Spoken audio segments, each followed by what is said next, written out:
Hello. If you are watching this video, then you are probably a player of Ultimate General Civil War.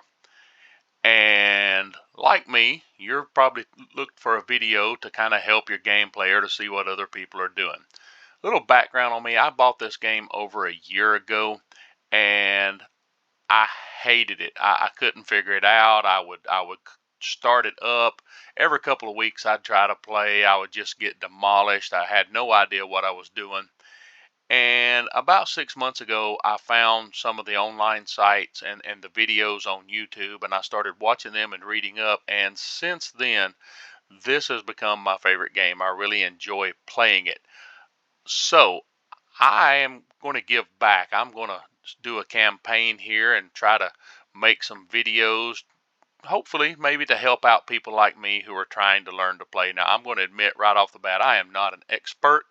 There are guys out there like Panda Kraut, Gonzo Gamer, the History Guy. There's other that they have, thousands of hours playing, and I'm not that person. I've played about 900 hours. I consider myself to be a decent player on Brigadier General level.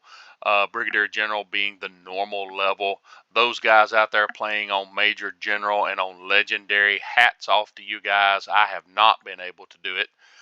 But we're going to play through today. We're going to start a campaign, and we are playing on J&P Mod 1.29.1. Now, if you're a new player and you have just downloaded this game and you're not playing on the J&P Mod, the first thing I want to suggest is that you go download J&P Mod version 1.29.1, because from the base game to the mod is just a night and day difference. So if you are really into the Civil War, into strategy games, you definitely want to be on the mod. So that's my pitch to those guys. Hats off to Johnny and Panda Kraut for making what was a good game so much better. But we're going to start a campaign, and I'm going to walk you through my initial choices and kind of explain. But this right here, you can play this so many different ways. I have played where I have chosen strategist, infantry, army, and gone with training level of 7 right off the bat. I have maxed reconnaissance. I have maxed logistics. Really, your game style, your type of play really dictates what you should choose right here. And there's some background talk going on. It's going to keep going on. But for me, we're going to choose tactician because it gives us 1 in reconnaissance. I'm going to go ahead and choose artillery. As an old infantryman myself, it's so hard not to pick infantry, which would give us more training. But logistics and medicine, I'm going to choose artillery. And then we're going to choose politics because it gives us the politics 3, and that makes the reward points already will be advanced there. So there'll be, even after the first battle, there'll be more things to pick from. So we're going to choose politics. We're going to play a CSA campaign. The Union campaign, the CSA, both are fun. I have played both. The Confederate campaign early on, your troops are a little better, but you don't have as much equipment. The Union, you get a lot of equipment and money quicker, but you also, your troops are not as good to start with until you get them there yourself. So we're going to choose a CSA campaign. We're going to play on Brigadier General. On the 1.29.1 mod, it's going to ask you if you want to play on Brigadier General Plus, and that means the AI is going to have 20% increased size and 50% increased experience. That is harder than normal Brigadier General, but it is still easier than Major General Light, because on Major General Light you start taking penalties where you don't have as much money and you don't have as many recruits. So we're going to play on BG Plus. We are not going to play on the larger sizes. I'm going to play on standard sizes for this run through. And you can see here what my choices gave us. We have 3 in politics, 1 in economy, 2 in medicine. We have none in training. I will tell you that the 2 points we're going to get after this Potomac Fort battle are going straight into training. Army organization of 1, that's okay. We need to be at 2 before first bull run so that we have 2 divisions. We need to be at 5 before Shiloh so that we can field a corps of 20 brigades, 4 divisions, 5 brigades each, but we will get there. Logistics 2, and Reconnaissance 1. My avatar name that I'm choosing is kind of a play on my name and my mother's family name. So for this playthrough, I'm going to be Royce King. Now, when you start a campaign, it throws you right into the first battle. There is no camp. You don't get to look at anything. It's going to throw you right straight in. And when I was a new player, this is what was killing me because I didn't know what was going on. I would just jump in here. I'd get my butt kicked. I'd quit, and I'd come back in 2 weeks and try again. I wanted to play this game so bad, and I couldn't figure it out until I found the Steam discussion boards and then the mods and then all the videos from all the guys that post videos, and that's how I learned to play this game. So the Battle of Potomac Fort is not based on a real battle. It did not happen. It's loosely based on the Battle of Ikea Creek, I think is how you pronounce it. It's Matthias Point. If you Google map Matthias Point, Virginia, you're going to find some terrain that looks pretty much like this, but this is not a real battle. But let's get into it. General, your first assignment is to secure a small coastal fort at this bank of the Potomac River. Your vanguard must hurry up and eliminate the Union batteries while the fort is lightly guarded. The Federals have been alerted and gather forces to block the river passage in front of you, and there will be some skirmishers over here. I've played this battle several times, I know that. Additionally, enemy regiments have been spotted marching along this road. Advance fast and gain ground before the fort is heavily reinforced, or else your task will be much harder. The rest of your troops will join you in about half an hour. Alright, so I have clicked start the battle here, but I'm on pause. I don't like to pause a lot, but when first starting a battle or when reinforcements or anything arrive, I will make liberal use of that pause button just to get everybody going where I want them to. There's nothing worse to me than have your reinforcements come in and you really need them, say, to your left, but the game thinks that they need to be going right, and then you have to redirect people that are not where you want them. So the first thing we're going to do, though, is we're going to detach skirmishers from both Siegfried and Kemper. Now, Siegfried and Kemper are two brigades that you will keep.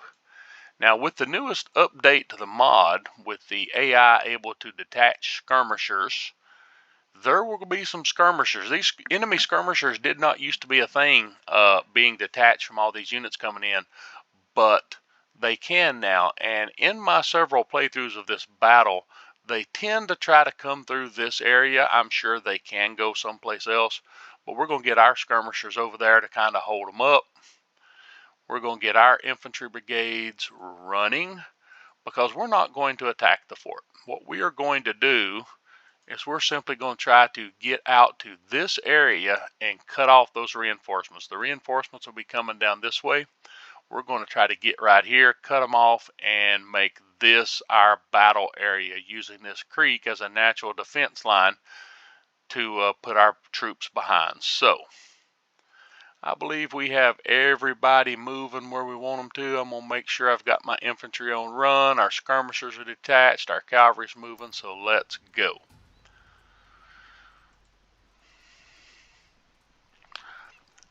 Alright. This is my first attempt at a video, like I said, so, and I'm not going to say that my tactics are great. You can make comments if you want. Maybe you see something that I need to think about.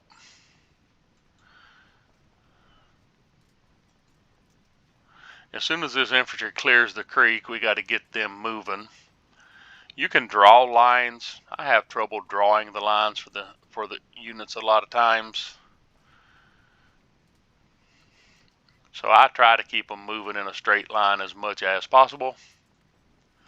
So we can see the Union has one skirmisher right there. So we got enemy skirmishers there. This is a hard creek crossing. That's a ford, but it is a steep bank. So even the skirmishers, who are the fastest ground units, have trouble getting across it with any type of speed. So They volleyed Crocker now. We're going to charge. We lost two guys. We lost two guys. Hopefully we can get to them before they can reload. Alright. Got my infantry moving now.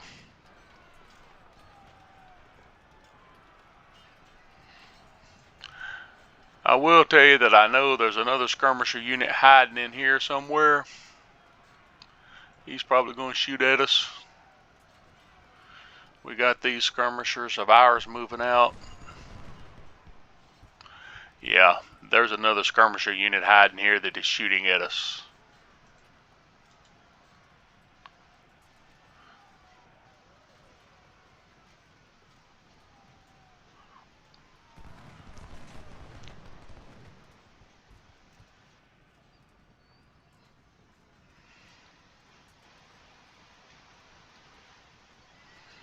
There they are. We are losing a lot of guys here. We don't normally lose this many guys in this initial confrontation here. Probably because these guys were shooting at us the entire time.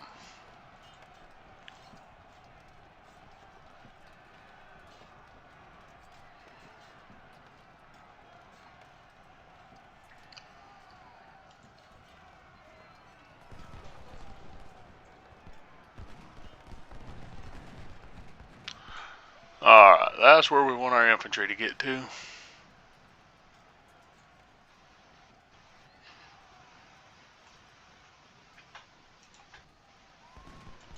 So, 2nd and 3rd Ohio skirmishers have made an appearance.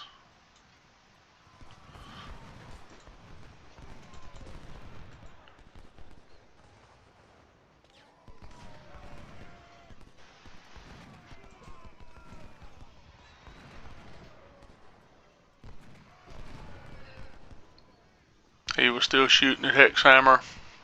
So Crocker should be able to get in there and get into melee with him.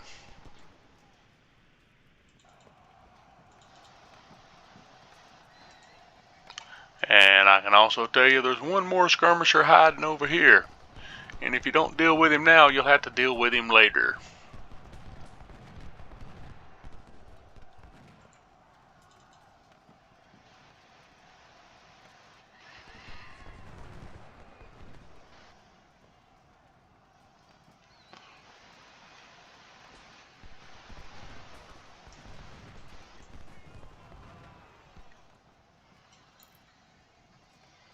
Okay. Both of those skirmishers have been eliminated.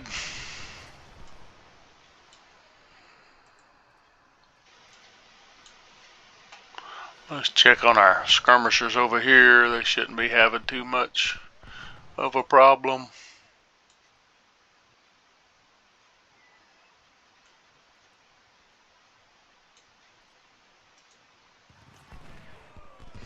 I'm only seeing one. There should be two. 1st and 2nd Ohio both have skirmishers, and I'm sure they have both detached. So the other one's there somewhere.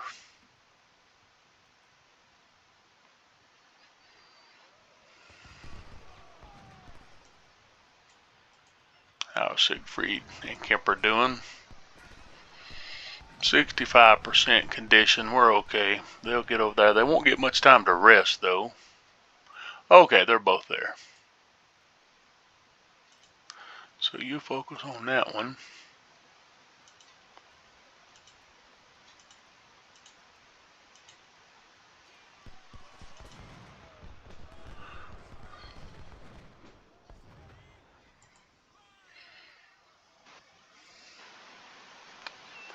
Alright. Not a lot going on here as we get Hexhammer up to start working on these skirmishers. Crocker's cavalry is resting now. I want him to move up and really get their attention.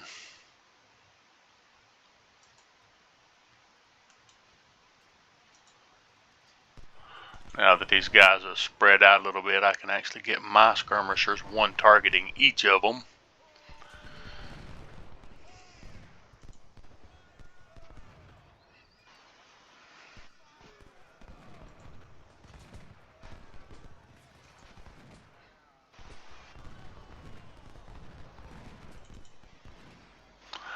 Union infantry spotted. So the Union infantry is going to be coming across this field. So we still in good position.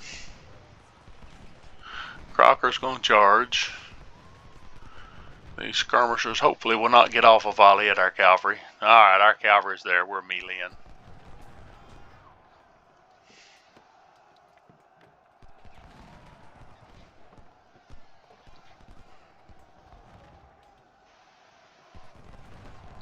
And they are routing.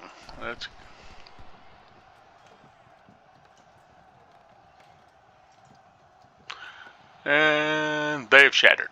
Good. So they've shattered. We still have to deal with these guys. We could let Siegfried and Kemper trade shots with them for the rest of the battle, but we're not going to do that.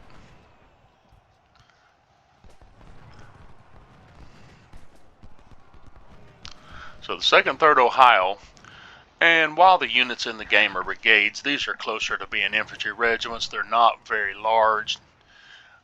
In fact, early war, some of the regiments had as much as many as 1,000, 1,100 men in a regiment. So we could almost call Siegfried and Kemper large regiments. Okay, Hexhammer's coming. Battle's going to play out a little bit differently. It took me longer to deal with those others. That's the great thing about this, is it's never really the same on 2 playthroughs. The last time I played this through, I already had other guys in position ready to waiting for them when they arrived. So they either arrived a little earlier or it just took me longer to deal with them. Alright, our reinforcements are here. The Yankees seem determined to defend the fort. We've got reinforcements and supplies. Use them wisely, General. Alright.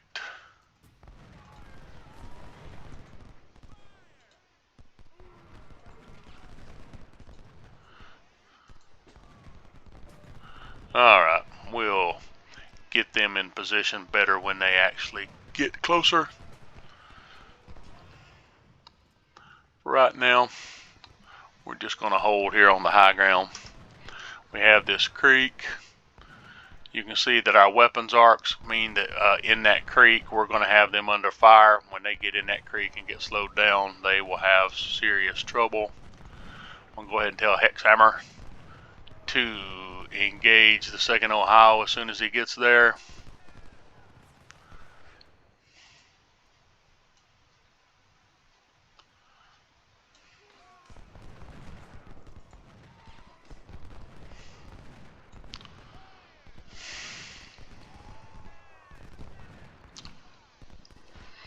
We're holding well.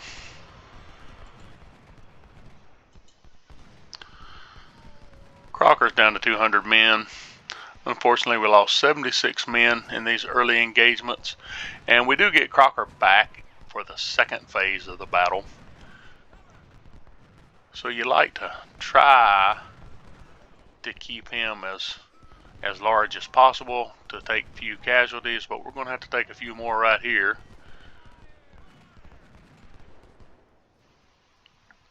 Because we're going to send Crocker in after these skirmishers. Both of these skirmisher units are very small.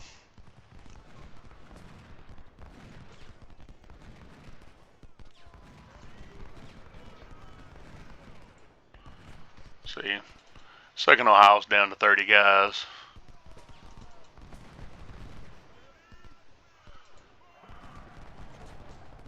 I'm going to go ahead and peel Siegfried's skirmishers off and send them up to the bigger part of the battle.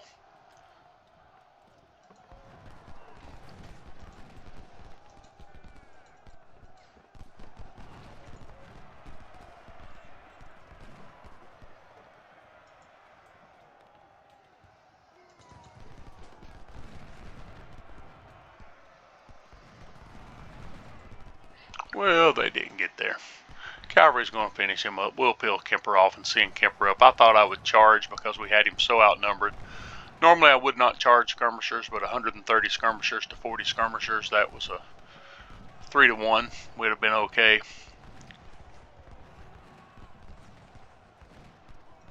Alright, those guys are shattered as well. So now we just got to get everybody back into the main fight.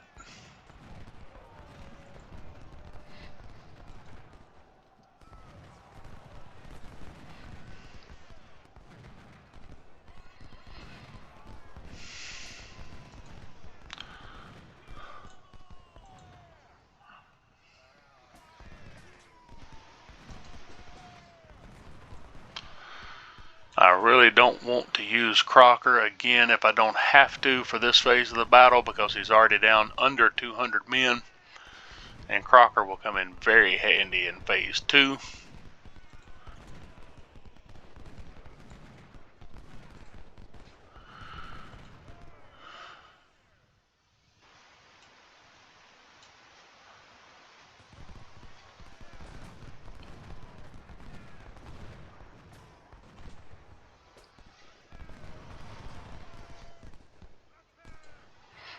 Yeah, Kemper's guys are tired.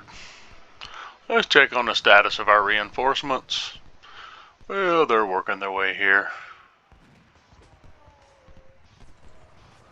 Let's try to keep them out of the woods.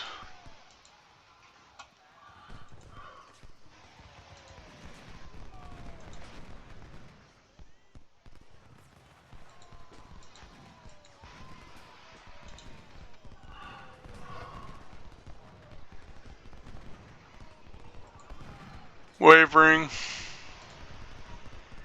Yeah, he doesn't know what to do. He's being hit from 3 sides. He's surrounded. And he is wavering back.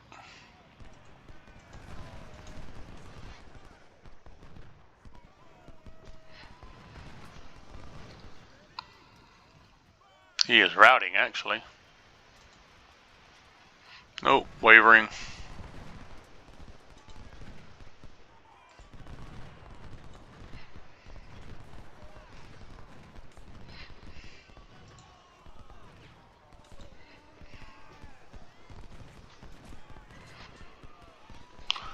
Alrighty. I have seen some complaints from some people that they don't like a lot of just dead talk and not explaining what's going on, but there's just not a whole lot going on right here, right now. We're going to deal with these 2 guys before we move on to take care of the fort. I was hoping not to have to bring these 2 brigades down. Doesn't look like I'm going to get that lucky though. We're going to go ahead and send in the cavalry to try to finish him off. Hopefully we won't take too many casualties when we do it.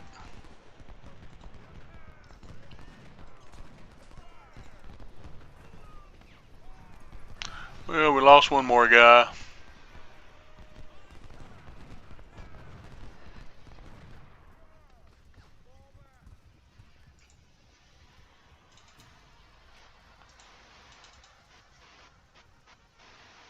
Alright, he surrendered. I'm going to rout him out of there. Actually, I'm going to call off that charge simply because we're not going to need him. He's routing. Cavalry ought to be able to handle him.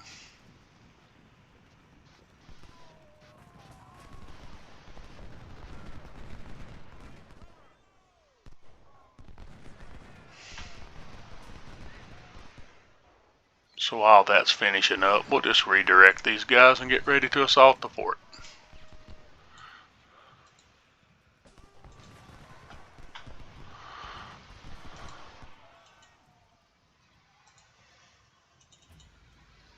Alright, he surrendered. Well, we lost 7 more guys, 8 more guys. Okay, so now that everybody's eliminated other than the guys in the fort, now it's time to worry about the fort. Our skirmishers won't come in as handy in a fort assault. So we're just going to reattach them.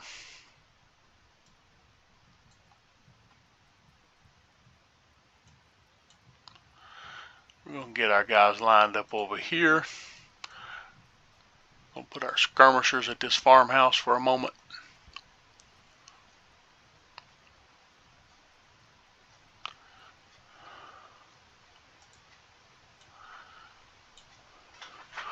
It's not a farmhouse. This church right here. We'll put our general at the church. So Colonel, actually, he's our corps commander, but he's a colonel at the moment. Colonel King is going to come to the church. He'll have a good vantage point there. Now, we have 2 hours and 6 minutes in this phase, so let's take a look at what our victory conditions are. hold the coastal fort, eliminate battery A, eliminate battery B. That's all we have to do. Not a whole lot going on, so I am going to throw us into 3 times speed. And I am not going to launch an assault until everybody is in place and everybody is fresh and heroic with 100% condition. We have the luxury in this particular battle to be able to do that. One of the mistakes I made as a new player was getting in a big hurry and rushing. We have time. They don't have any more reinforcements coming. Bernie is now fresh and heroic 100%. Allen's fresh, heroic 100%. Canfield is. Siegfried is now. They won't stand on top of each other. If you tell them to, then one of them will move. Sometimes, someplace you don't want them to. Alright. Soon as Kemper, and he's almost there. As soon as he gets fresh and heroic, we're going to get started taking this fort. And he's getting there. 95%. And we have an hour and 27 minutes on the clock to take the fort. So we're going to go back to normal time. You can also, when you're giving orders, you can go into super slow motion. And that's what I'm going to do right here. So, previous experience and intelligence tells me that there's 1 small infantry brigade and 2 small artillery batteries left in that fort. We can already see that infantry brigade there. I'm going to tell Hexhammer to go and engage him. That'll get his attention.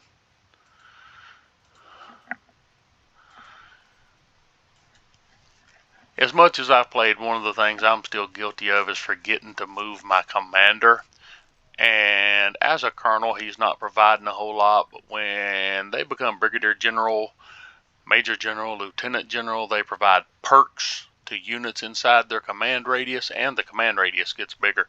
So you want to keep him as close as possible as you can without getting him killed. Oh, we're still in slow motion. There we go. We're back into regular motion. Alright, so what we're going to do is we're going to move up as close as we can, and then we will charge at the last minute. I will dedicate 2 brigades to take out this infantry brigade, 2 brigades, 1 each to take out the 2 artillery batteries,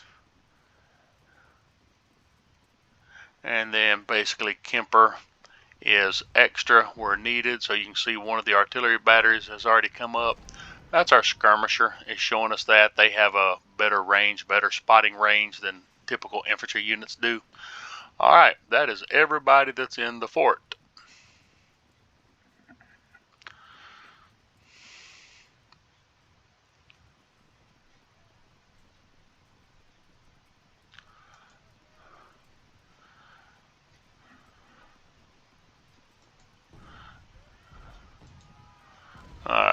The artillery seeing Hexhammer is a bigger threat because he's closer.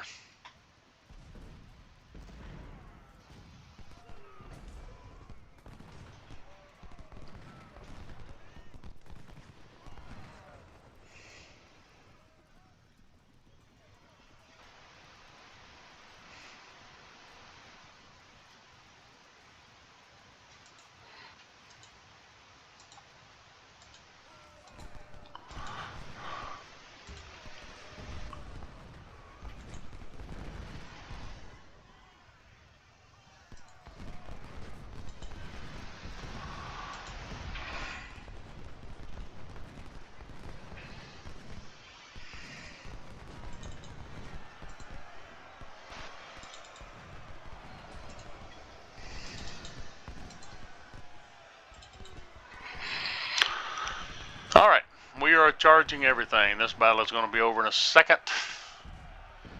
Hopefully, all 3 of these will surrender. It's always better to force surrenders and capture them than it is to shatter them.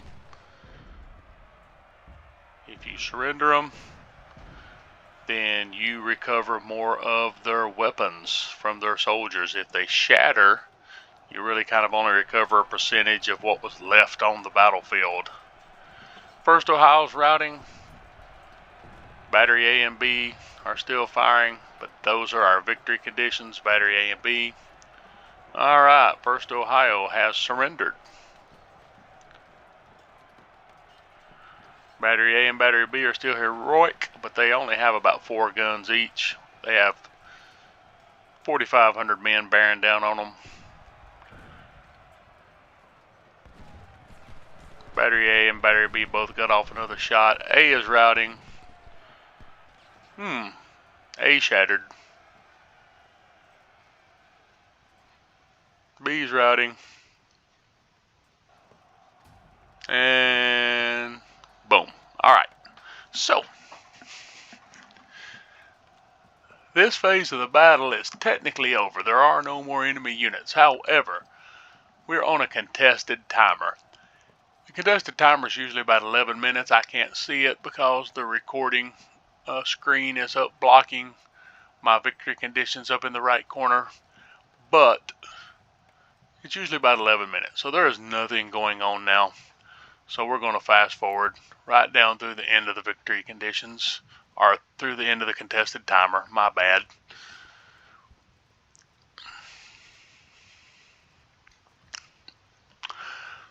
I have a degree in military history. The American Civil War was my area of concentration, and so I just really enjoy playing this game. Alright, the first phase of the battle is over. Congratulations, you secured the fort. There is no camp break. It is going to launch us straight into the next phase of the battle. The fort has served our purposes for some time and has prevented enemy supply ships from passing this section of the river, but now the Union is on the offensive. Ironclads approach to bombard us, and they will from up here.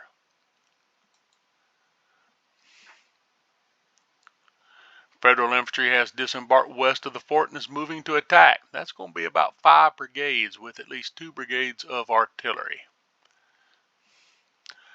We have called for help and more troops will arrive shortly to support the defense. It is advised to deploy some skirmishers along the ridge west of the fort to delay the Yankee advance.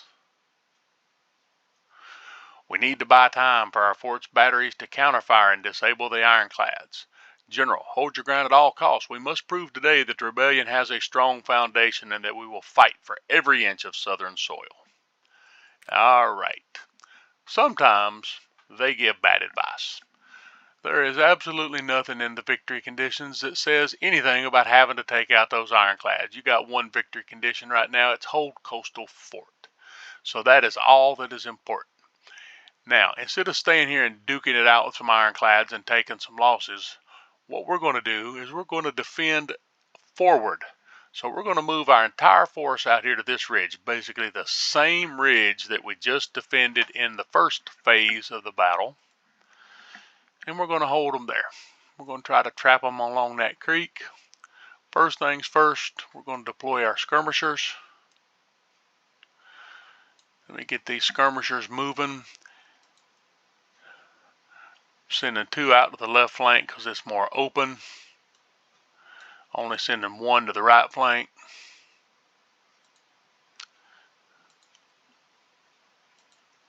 Alright. So here's where it's going to get interesting. We want to get out here and defend. And once again, we want our weapons range to be down in this creek. We're going to get our artillery up here for close support. These are artillery units are both using 3-inch ordnance rifles.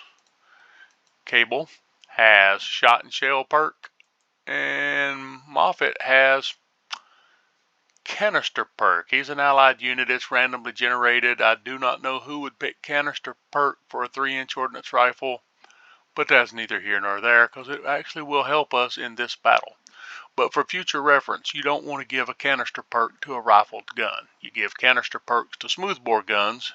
You give shot and shell perks to rifled guns. Alright, we have everybody ready to move. I'm going to run it a little bit fast.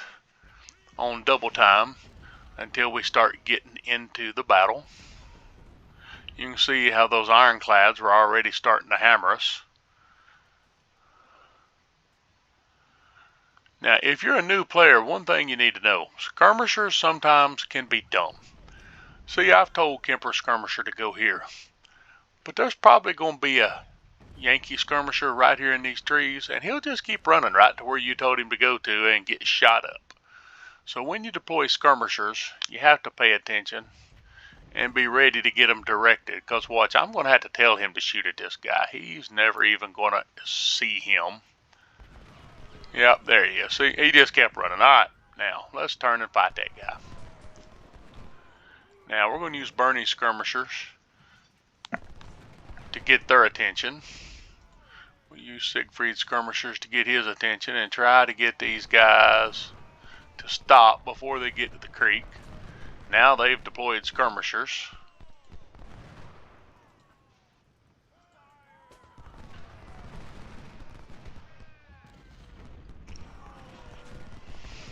As long as we can keep them from crossing the creek, we should be okay. Ooh, Terry's coming on across. That's a new development. I haven't seen that happen before.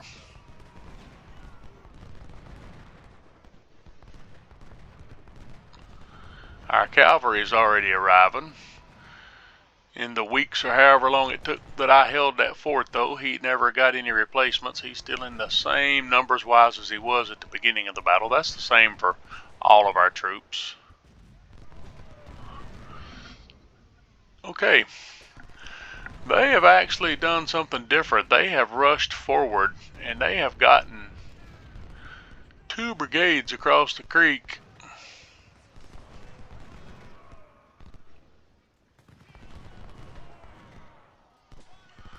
So we're going to be in more of a slugfest than I normally am right here.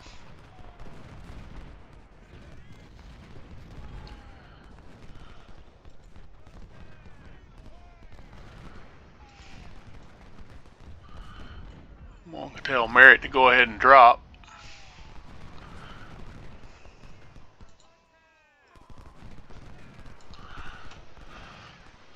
He's already almost turning our flank.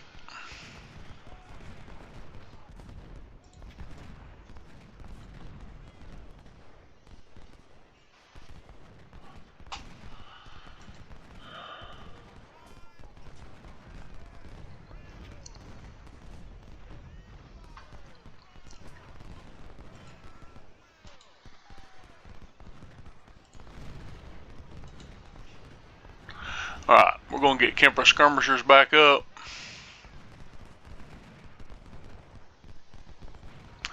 This didn't work out at all like I planned.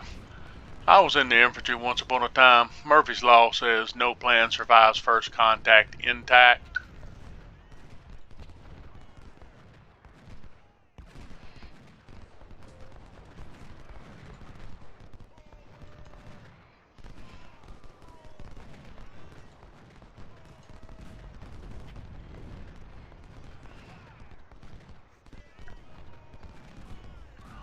Alright. I'm not really liking our position here, but there's not a lot I can do about it right now. We don't want to pull back and give them the wood line. We also don't want to pull back and get within the range of those gunboats on the river. We should be able to hold right here.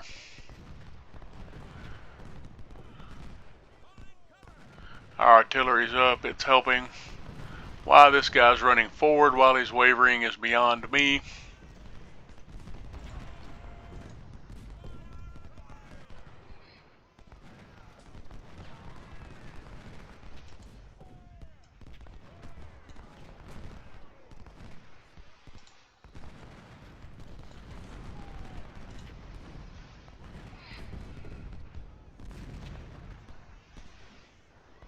Alright. We have 2 brigades coming. Oh, they are here. Oh, I'm still running on fast forward. We can slow this down a little bit. Let's detach skirmishers.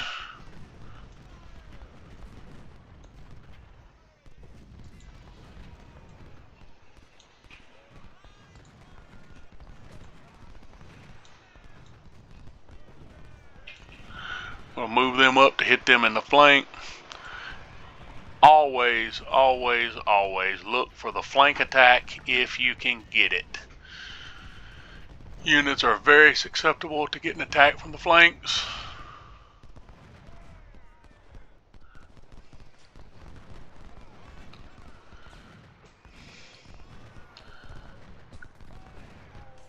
Grant's wavering. Brooks is historic. If Grant falls back, we'll get Minty, or I'm sorry, we'll get Merritt, not Minty, firing at, matter of fact, I'm going to go ahead and do that. You go ahead and fire there, hit him with some canister.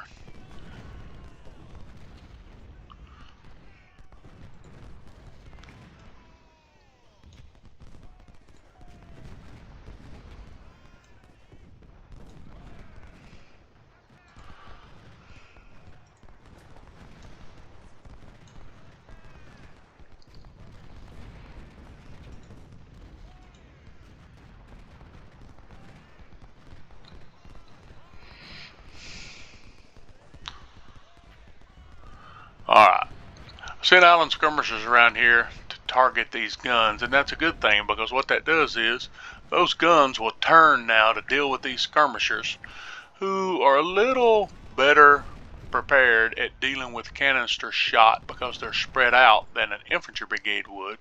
And if they're shooting at skirmishers, they're not shooting at the brigades up here. So that's a good thing.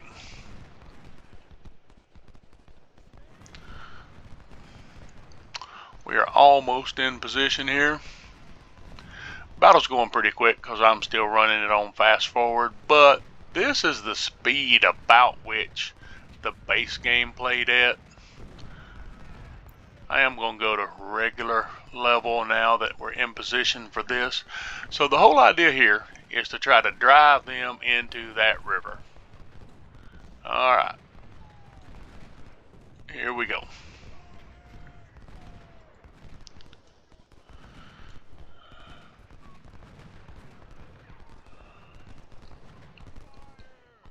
So far he hadn't seen us coming, he's not reacting.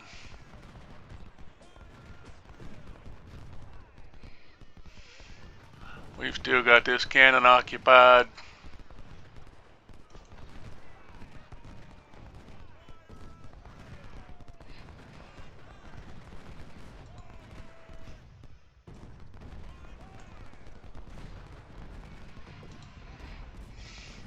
He's wavering. He's beginning to fall back, and because of how we've got him pinned, he's wavering right where we need him to. So as long as we can hold up here and they don't try to force our flank,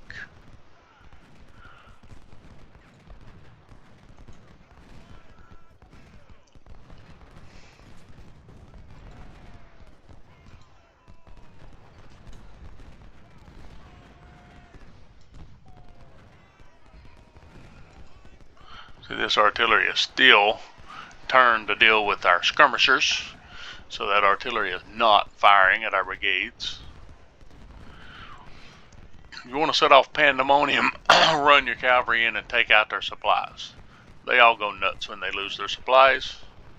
Of course, I've done that before. It's not a great idea. You end up losing your cavalry. The units that you end up keeping are Kemper, Siegfried, and Cable. That'll be the basis of your army going forward after this battle.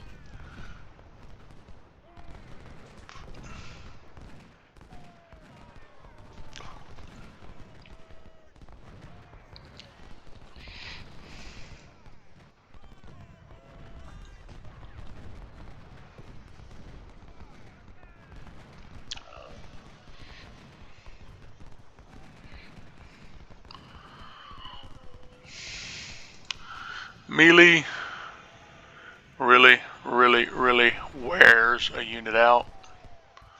So we're not going to jump into a charge until we absolutely have to. Alright, we've gotten their attention. All their artillery is shooting this way now. He's routing.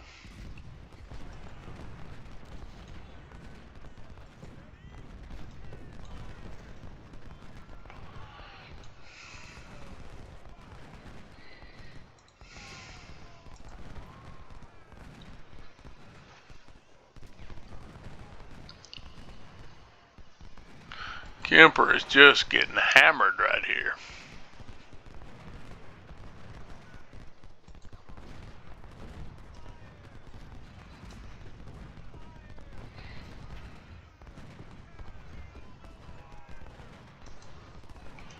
Okay, it's time to really make them mad.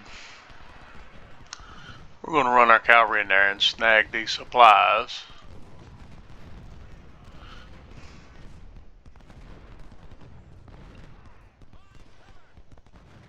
And then what we're going to have him do is have him hit that artillery unit from behind.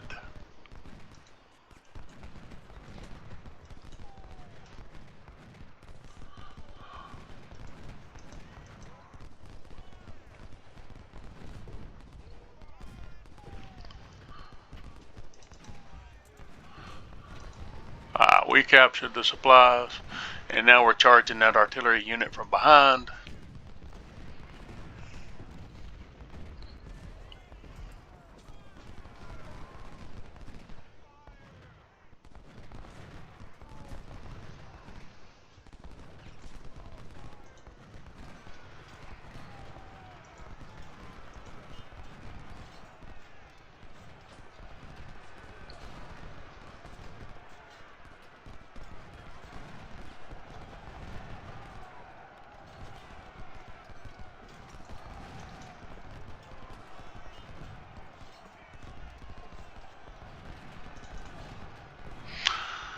I wasn't going to charge, but that infantry brigade charged back into my cavalry brigade, so we're going to go ahead and charge him.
Canfield is routing out.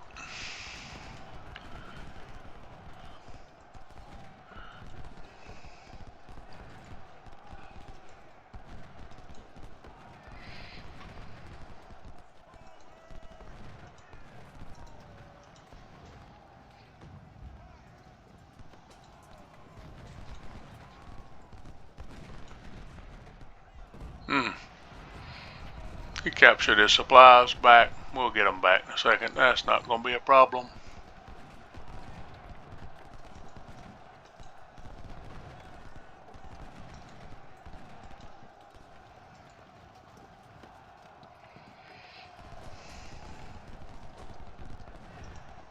Grab the supplies.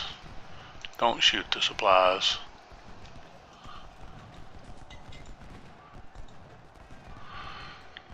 Don't care if the general leaves.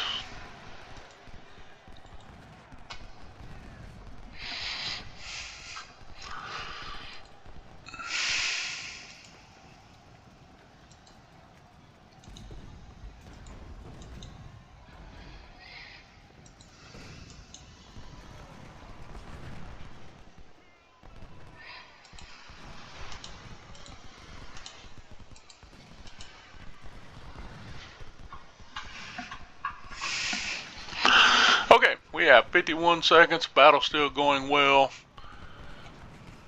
Still holding the fort. Everybody is really tired. Siegfried's warmed up. We can let Siegfried hit him.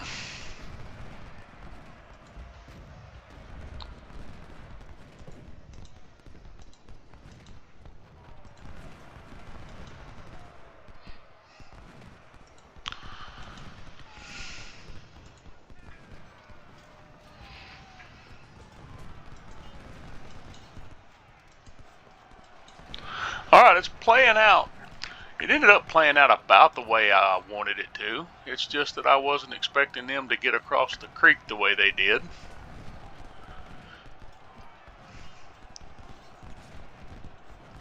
Their last brigade is wavering.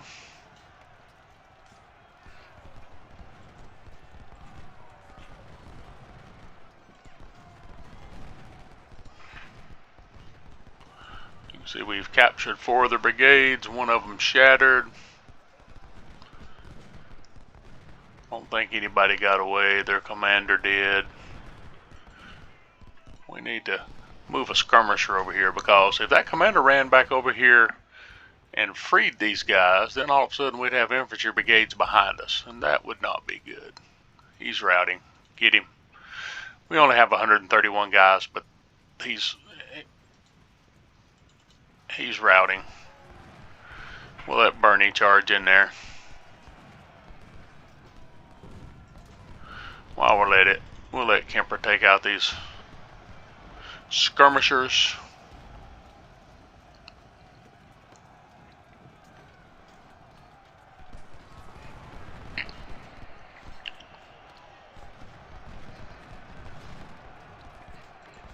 They have 1 more guy. Let's see if those skirmishers are going to fight it out until they shatter, or if they're going to surrender. And they surrendered. And that, ladies and gentlemen, is going to be the battle. So, we just won our first victory at the Potomac Fort. Now, all of our casualties here, we've lost 1,235 infantry. We lost 2 guns, lost 148 cavalrymen. But a lot of those were allied. So of the units that belonged to us, if you highlight over your player, you can see we had 104 men killed, 374 wounded, and 50 missing from the 2 infantry brigades and the artillery battery or brigade that belongs to us. We inflicted 4,368 casualties, plus they have 3,217 missing. So we met all of our goals. You can look at your unit screen here. We know what happened to the Union infantry. It all surrendered. But I'm going to look at where we're at. So, Kemper, lost 379. So Kemper's brigade is down to 1,115 men. It started at 1,512. Siegfried brigade down to 1,288. It started at 1,415. So those 2 units belong to us. And then Cable's artillery lost 6 men. We'll have 243 men. Did not lose any guns. Officer report, Tom Preston. Now that's our division commander, and I have honestly not ever lost my division commander at this battle. So we will be without Preston going forward. That's a bummer.